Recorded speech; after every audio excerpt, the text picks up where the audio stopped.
Entonces vamos a empezar esta conferencia con el amigo Edel Wexler para que nos pueda exponer por un tiempo de 20 minutos sobre este tema. Adelante, doctor Edel. Muchas gracias, Eliodoro. Como ustedes pueden ver, yo he titulado a mi presentación como el desafío de las clases presenciales en el Perú en una escuela pública de calidad. ¿Y eso qué implica? Implica entrar a lo específico. En el Perú, para volver a las clases presenciales o semipresenciales, hay que tener en cuenta que fundamentalmente con lo que financian los directores de colegio para tener un mantenimiento en los locales escolares que han estado abandonados durante mucho tiempo, 530 millones en 2020, más o menos 400 millones en 2021 y el 2022, este año, 417 millones. La pregunta es, ¿qué pasó con la inversión en el 2020? ¿Qué pasó con el mantenimiento y el dinero asignado para comprar mascarillas en el 2021? ¿Y cómo va este dinero para el 2022 en el que hay 122 millones para situaciones vinculadas a la salubridad? Esa pregunta es fundamental para poder entender que desde el 3 de enero, en realidad desde el 4 de enero, las escuelas han debido abrirse para avanzar con el mantenimiento, que es una prioridad nacional en 54.000 locales escolares en el Perú. La gran pregunta es si este mantenimiento y la implementación de las condiciones de bioseguridad se están haciendo. Y yo creo que no. Y al final les voy a decir por qué. Ahora, en un primer momento se habló de comenzar las clases el 14 de marzo, con la directiva 531. Pero el nuevo ministro ha dicho que puede ser hasta el 28 de marzo, lo cual me parece un error, porque ya en el Perú las clases comienzan a más tardar la tercera semana de marzo. Y si él cree que va a ganar tiempo, lo único que va a hacer que la realidad, las clases comiencen a mediados de abril. Acuérdense lo que les estoy diciendo. Ojalá me equivoque. Y aquí hay que ver que la alternativa de la escuela pública en el Perú es ser presencial, semipresencial o a distancia. Más adelante vamos a ver cuáles son estas alternativas. Y que para llegar a eso hay 3 etapas. Aunque parezca mentira, el acondicionamiento de las condiciones de bioseguridad de la institución o programa educativo resulta siendo fundamental. El ministerio tendría que dedicarse a esto. Las direcciones regionales y SIDUGEL. Esto es lo prioritario. Si esto no se hace, no hay educación presencial ni semipresencial en la escuela pública. En las 14.000 escuelas privadas o locales privados no va a haber problema. ¿Y dónde se educan los hijos del pueblo? Para parafrasear al señor presidente de la República. En la escuela pública, donde van 6.300.000 alumnos aproximadamente, y en 54.000 locales escolares, porque aquí no vamos a hablar de instituciones, sino de locales escolares. Teniendo eso, recién se puede hacer la elaboración anual del plan de trabajo. Pero eso no es el problema es el paso 1. Y luego el paso 3 ya es el inicio de las actividades educativas. Pero hay algo importante, que ahora el plan anual de trabajo tiene que ir al Simón. Sin embargo, la SUGEL, yéndose contra la norma, están pidiendo ya la UGEL 3, por ejemplo, el plan anual de trabajo al 31 de enero, cuando la norma recién salió el 29 de enero a las 6 de la tarde, me refiero a la 048. Aquí lo que hay que hacer es colgar el plan anual de trabajo en Simón. Sin embargo, la SUGEL burocráticamente les complica la vida a los maestros. Aunque les parezca mentira, en la escuela pública la vacunación es fundamental. Los maestros, yo creo que van a llegar con las 3 vacunas y yo creo que los niños, niñas y adolescentes también van a llegar con las 2 vacunas. Aquí yo siempre tengo que reconocer que el ministro de Salud, teniendo como base lo que hizo el doctor Ugarte, aquí no va a haber mayor problema para la presencialidad en la escuela pública. Sin embargo, lo que hay que hacer notar es que antes de comenzar, dice, el empleador gestionará ante las autoridades sanitarias correspondientes las pruebas de despistaje del COVID-19, sobre todo el personal educativo, sean moleculares o de antígenos. O sea que cuando los profesores regresen el 1 de marzo, esto ya está previsto. Y esto tiene que ser para los 370.000 maestros que trabajan en la escuela pública. En la escuela privada, ahí no va a haber problemas con los 150.000 maestros que trabajan ahí. Con respecto a las condiciones de bioseguridad, la ventilación no creo que sea un problema. La gran dificultad, y esto también se da en la gran mayoría de escuelas privadas, es el distanciamiento físico. Los aforos de los salones de la escuela pública y también de un 60% de la escuela privada permitirá que la cantidad de alumnos matriculados puedan entrar para una educación presencial. Entonces, yo creo que esto del distanciamiento físico es un tema que hay que analizar para tener un regreso a la presencialidad en la escuela pública con mucha responsabilidad. El lavado de manos, en la escuela privada no va a haber problema. En la escuela pública ya se están implementando los caños de agua o la estación de desinfección de manos.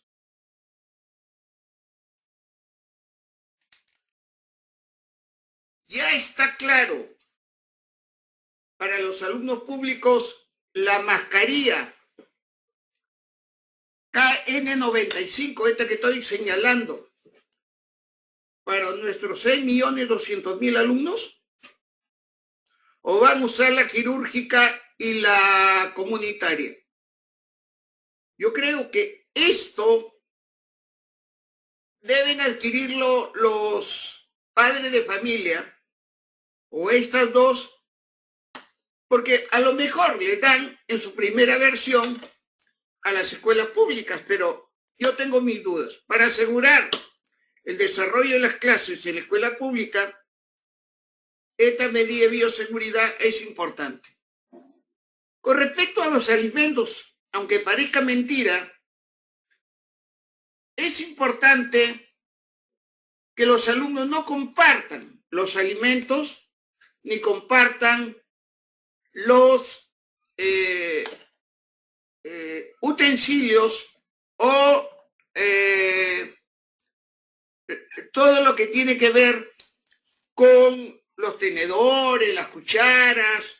O sea, no solamente no compartir alimentos, sino no compartir los cubiertos para esto. Y alguien dirá, sí, pues, pero el profesor Wexler está yéndose a cosas de detalle. Sí, es que de esto va a depender una escuela pública presencial de calidad o una escuela pública semipresencial de calidad. Ahora, hay un tema que tiene que ver con la inasistencia de los alumnos. Si un alumno inasiste varios días, la escuela no puede esperar un mes para averiguar qué está pasando con los alumnos, porque puede ser motivo de estar contagiado con COVID o con cualquier otra enfermedad. Esto lo podrá hacer la escuela pública diariamente, yo creo que sí, pero no después de un mes, como dice la norma.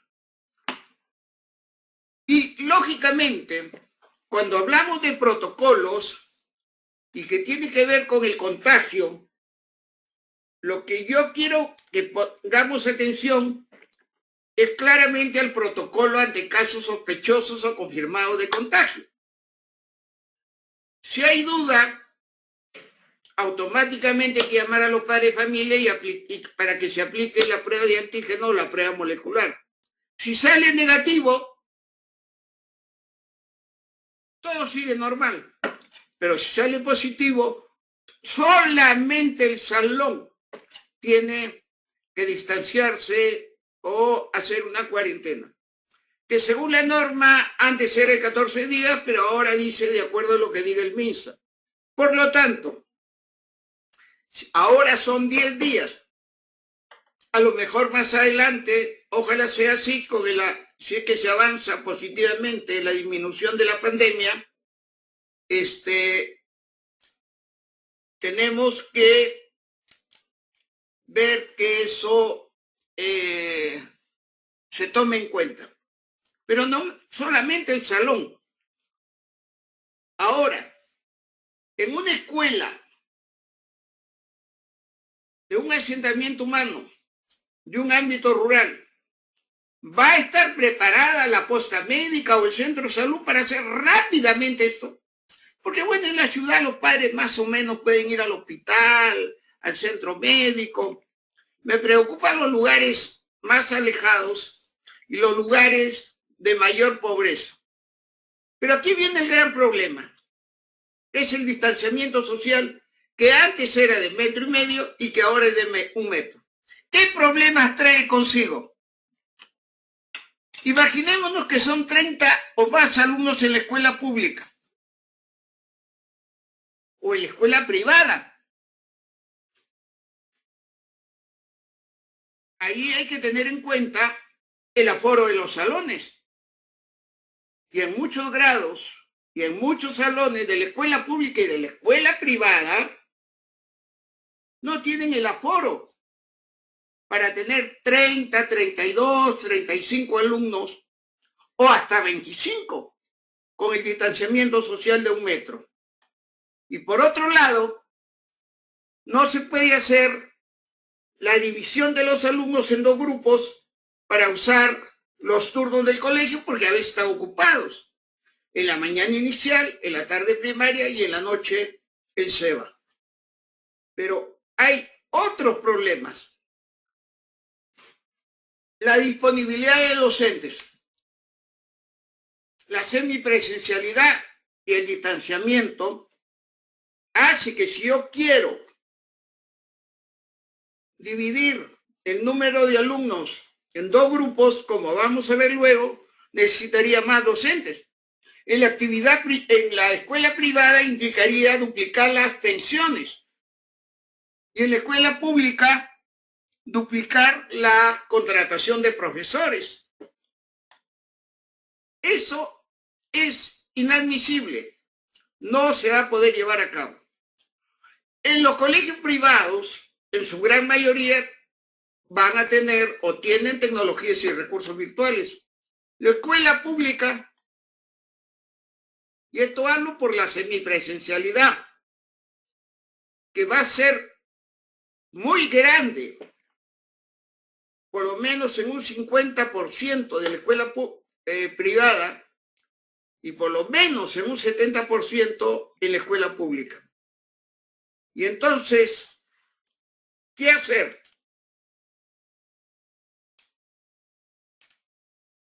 que ahí vienen los retos pedagógicos para la semipresencialidad.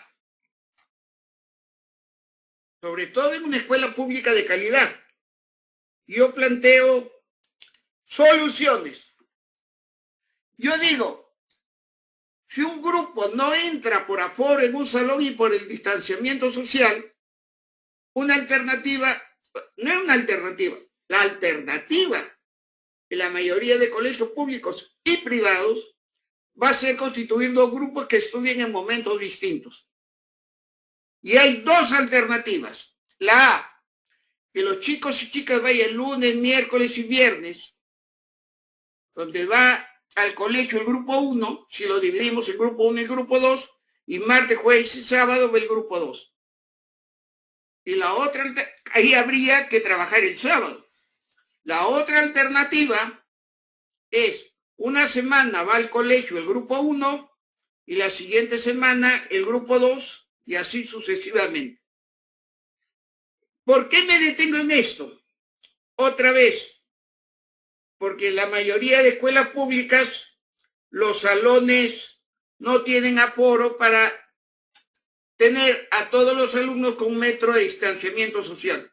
Y también en las escuelas privadas. Y entonces, ¿cómo atender metodológicamente a los alumnos cuando están en sus casas? Porque si lunes, miércoles y viernes va un grupo al colegio, ¿qué pasa con los otros alumnos que se quedan en casa?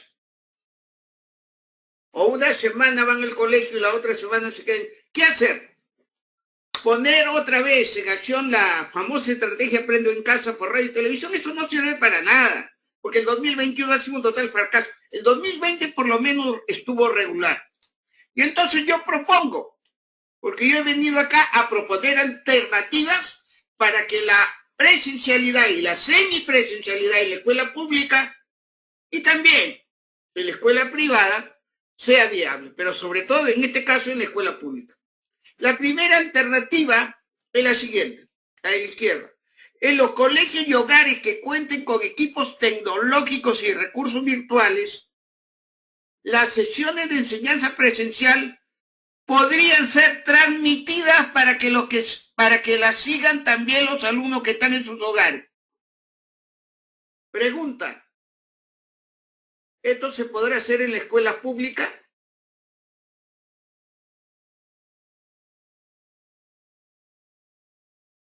Y por eso yo digo acá, el reto es cómo el docente va a desplegar su mediación didáctica y la motivación, adquisición y retroalimentación de los aprendizajes de ambos grupos de alumnos, que hay que trabajar ahí donde hay tecnologías y recursos virtuales, que en mi opinión en la escuela pública, salvo excepciones, va a ser muy difícil.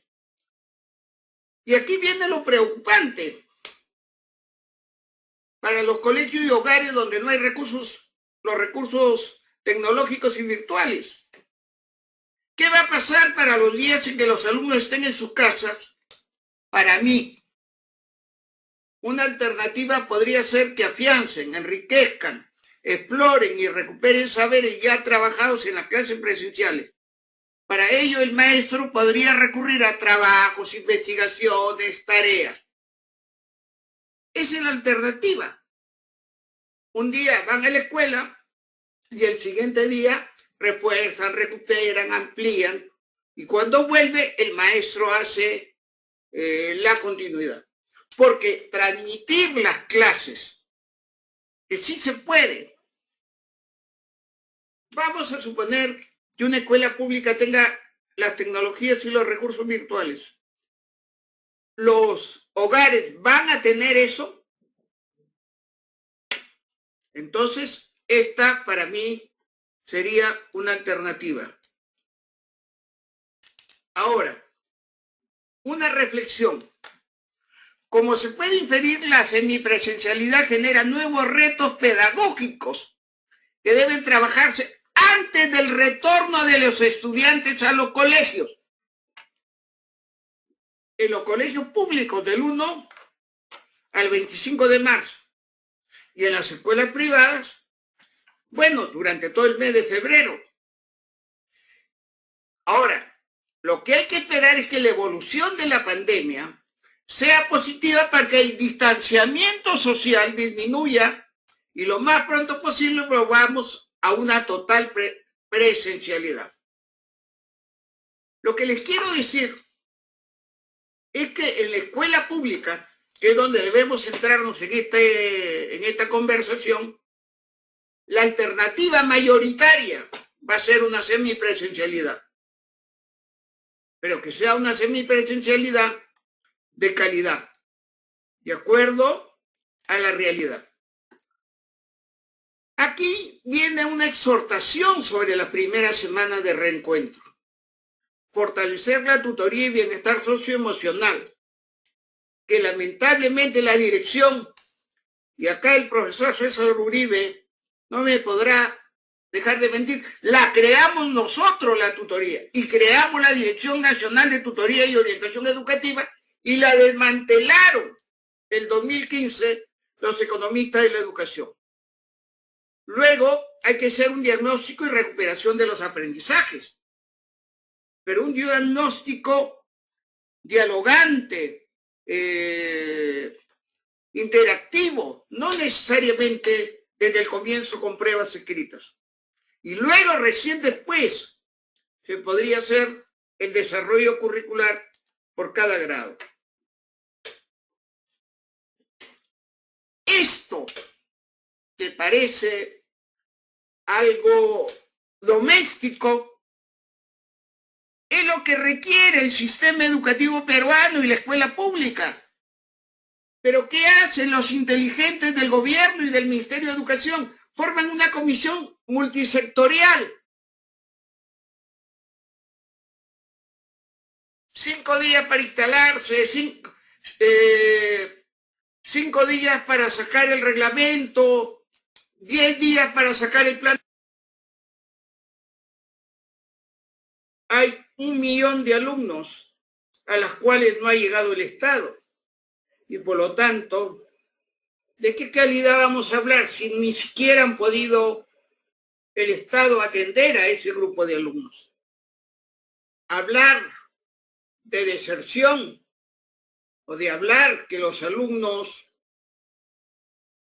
abandonan la escuela es un error. Es el Estado el que no ha llegado a ese grupo de alumnos, que es 1 millón de alumnos.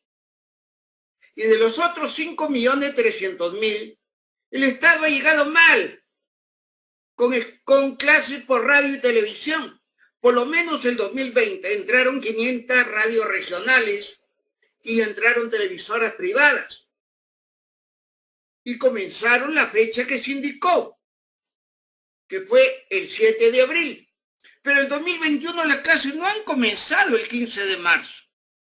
Las clases han comenzado el 19 de abril por IRTP.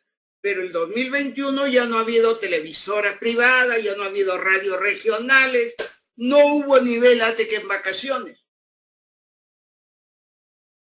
Esa es la realidad del descuido del Estado peruano ahorita, en plena pandemia. A diferencia de la escuela privada, que en líneas generales ha tenido sus clases virtuales sincrónicas con todas las debilidades que pueda tener. Si yo a los 6.300.000 le quito el 1 millón que no se ha conectado, los otros 5 millones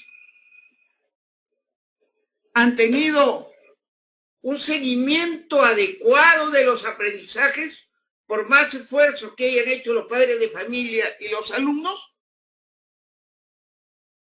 Yo creo que no. Ni en la terminación del gobierno del presidente Sagasti, ni en el segundo semestre de la gestión del presidente actual, el profesor Castillo, la educación a distancia para la escuela pública ha sido una calamidad. Y entonces, ¿qué necesitamos urgentemente? Hacer un estudio analítico, un estudio diagnóstico y una propuesta humana de la calidad. Por supuesto que eso ya lo sabemos.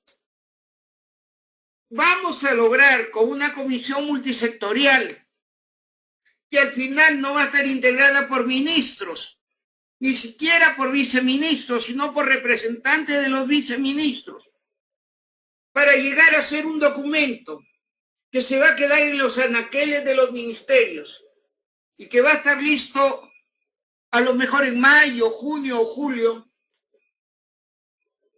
Entonces, eso es un error grave.